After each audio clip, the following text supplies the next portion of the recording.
નમસ્કાર મિત્રો, વેધર ઇન્ફોર્મેશનમાં આપનું સ્વાગત છે. હું છું પરેશ. ખાસ કરીને આજની વિડીયો આપણે માહિતી આપવાની છે જે આપણે ઉનાળુ પાકનું વાવેતર છે એનો સમય પૂર્ણ થયો છે, છતાં પણ આપણે કોઈને વાવેતર કરવું હોય તો કયા પ્રકારનું વાવેતર કરવું જોઈએ તે વિશેની ચર્ચા કરવાની છે. ખાસ કરીને શાકભાજીના પાકની વાવેતરની વાત કરવાની છે. હવે આમ જોવા જઈએ તો હવે આપણે જે ઉનાળુ પાકનું વાવેતર જેની અંદર મુખ્યત્વે મોટાભાગના વાવેતરો છે થઈ ચૂક્યા છે, જેની અંદર અડદ, મગ, તલ, મગફળી વગેરે પાકનું વાવેતર ચાલુ વર્ષની અંદર થયું છે. પણ હવે એ બધા પાક વાવેતર કરવાનો સમય પૂર્ણ થઈ ગયો છે, છતાં પણ હજુ 2-3 દિવસ સુધી એટલે કે 10 માર્ચ 2026 સુધી 10 માર્ચ સુધી હજી તમારે કરવું હોય તો મગનું વાવેતર કરી શકાય છે. બાકીના તમામ પાકનું વાવેતર કરવાનો હવે સમય પૂર્ણ થઈ ગયો છે. હવે છતાં પણ કોઈ મિત્રોને હજી એ 10 માર્ચ પછી વાવેતર કરવાનું હોય તો પણ આપણી પાસે ઓપ્શન છે. શું ઓપ્શન છે? તો કે વેલાવાળા શાકભાજી અને છોડવાળા શાકભાજી આ બંને થઈ શકે છે. છોડની અંદર જોવા જઈએ તો ગુવાર, ભીંડો છે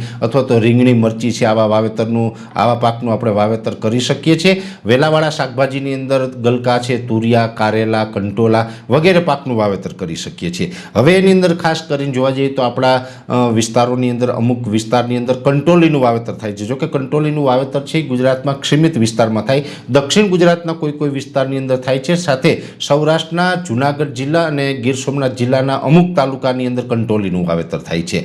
બાકીના બીજા બધા પાક છે તો ઓલ ઓવર ગુજરાતની અંદર શાકભાજી તરીકે થતા હોય છે. ખાસ કરીને જોવા જઈએ તો અત્યારે યોગ્ય સમય જે આ માર્ચ મહિનો ચાલી રહ્યો છે, માર્ચ એપ્રિલ આ 2 મહિના એવા છે કે જેની અંદર વેલાવાળા શાકભાજી વાવવા હોય તો ગલકા, તુરિયા, કંટોલી અને આ કારેલા આ વાવેતર છે એ આપણે કરી શકીએ છીએ. ખાસ કરીને ધ્યાન એ રાખવાનું છે, એક તુરિયાનો જે પાક છે એ પણ વેલાવાળા પાક કહેવાય, પણ તુરિયા છે ને એ વધારે પડતા ઉનાળામાં ગરમી પડે તો એનો જે ટેસ્ટ છે એ કડવો થઈ જાય છે. એટલે એ એક સમસ્યા આપણી સામે આવે છે જેની દરેક મિત્રોએ નોંધ લેવી પડશે. હવે છોડ છે જેની અંદર આમ તો રીંગણી છે, મરચી છે, ભીંડો છે, ગુવાર છે, આ તમામ પાકનું વાવેતર કરવાનો યોગ્ય સમય છે. ભીંડો અને ગુવાર છે એ તો ડાયરેક્ટ જ વાવેતર કરવાનું હોય છે, પણ જ્યારે રીંગણી અને મરચી છે એનું 2 પ્રકારે વાવેતર થાય છે. એક તો આપણે ડાયરેક્ટ પણ બીજ નાખીને કરી શકીએ છીએ અને એક આપણે ફેર રોપણી કરીને પણ કરી શકીએ છીએ. પણ હવે મોટા ભાગે અત્યારે આપણે મર્ચિંગ પેપર વાપરતા થયા છે અને મર્ચિંગ કરેલું હોય તો પછી આપણે ડાયરેક્ટ બીજ વાપરવું પડે છે. જો આપણે ફેર રોપણી કરીએ તો જે રોપ વાવી દીધા પછી મર્ચિંગ કરવાનું અનુકૂળ નથી આવતું. અત્યારે મોટા ભાગે મર્ચિંગ કરતા હોય છે એટલે અત્યારે આપણે ડાયરેક્ટ જ બીજ નાખવું એ આપણા માટે અનુકૂળ રહેશે. અને ખાસ કરીને વેલાવાળા શાકભાજી હોય અથવા તો છોડવાળા હોય, દાખલા તરીકે ભીંડા છે, ગુવાર છે, તુરિયા છે, રીંગણા મરચાં હોય અથવા તો ટામેટી છે અથવા તો સમજી લે કારેલા કે કંટોલી છે, આ તમામ પાકને આપણે જો યોગ્ય રીતે લેવો હોય ને વધુ ફાયદો લેવો હોય તો મર્ચિંગ પેપર છે એ ફરજિયાત કરવાનું. જ્યારે પણ જોવા જઈએ તો ચોમાસાની જ્યારે શરૂઆત થાય છે, ચોમાસાની અંદર વધારે વરસાદને કારણે પણ ઘણી વખત અમુક પાક છે એ ફેલ થઈ જતો હોય અથવા તો એનું જે પ્રોડક્શન હોય છે એ ઘટી જતું હોય છે.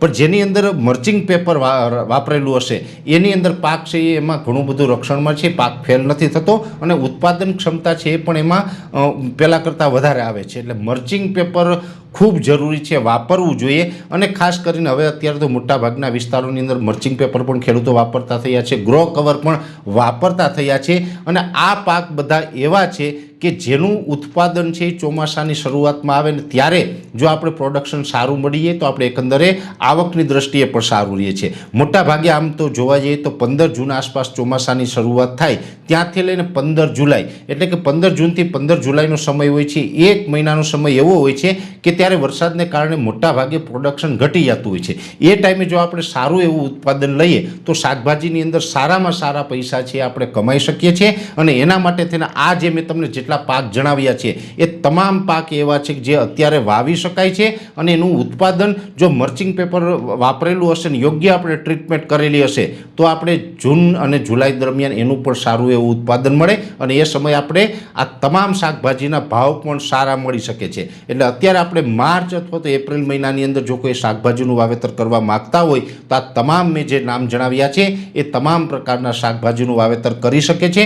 પણ ખાસ દરેક ખેડૂત ભાઈઓને મારે આ એક અપીલ ખાસ રહેશે કે વાવેતર કરવું જ હોય તો મર્ચિંગ પેપરનો ખર્ચો ચોક્કસથી કરજો. મર્ચિંગ પેપરનો ખર્ચો કરશો તો તમને ખૂબ ફાયદો થશે.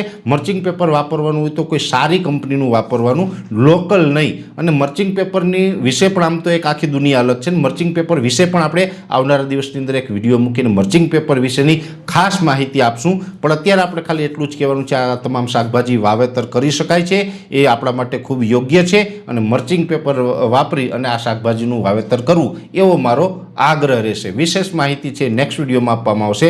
અત્યારે આ વિડીયોની અંદર એટલું જ. અંતમાં દરેક મિત્રોને વિનંતી રહેશે, વિડીયોને લાઈક આપીને દરેક ગ્રુપમાં શેર કરી દેવો, યુટ્યુબને સબસ્ક્રાઈબ કરજો અને ફેસબુક પેજને ફોલો કરજો. નમસ્કાર.